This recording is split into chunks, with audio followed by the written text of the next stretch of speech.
Okay. நம்மளுக்கு என்ன return பண்ணணும் இந்த இடத்துலயே? Return falls.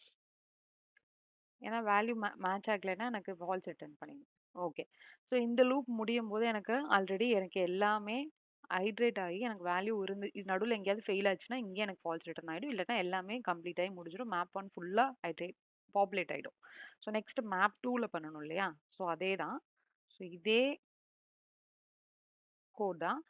பட் நம்ம இதில் என்ன வந்து நம்ம ஹைட்ரேட் பண்ணுவோம், என்னென்ன கேரக்டர்ஸ் நம்ம போடுவோம்? டி டாட் லென்த் வரை ஆக்சுவலா 2மே ஈக்குவலா தான் இருக்கும். எந்த லென்த் வேணா எடுத்துக்கலாம்.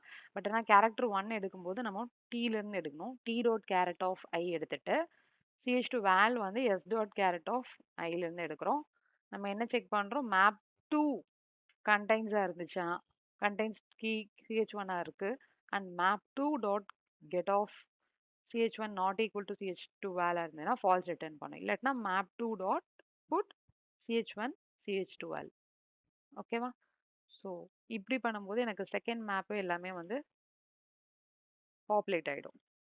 கரெக்டான லாஜிக் வச்சு பாப்புலேட் ஆகிடும். நம்ம டிஸ்கஸ் பண்ண லாஜிக்கில். இப்போ இது கரெக்டாக ஒர்க் ஆகுதான்னு இப்போ இந்த டெஸ்ட் கேஸ்க்கு நம்ம ரன் பண்ணி பார்க்கலாம்.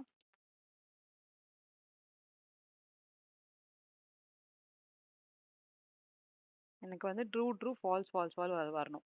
ஃபால்ஸ். ஸோ நம்மளுக்கு கோடில் இருக்கிற லாஜிக்கும் true true false false false. ஓகேவா?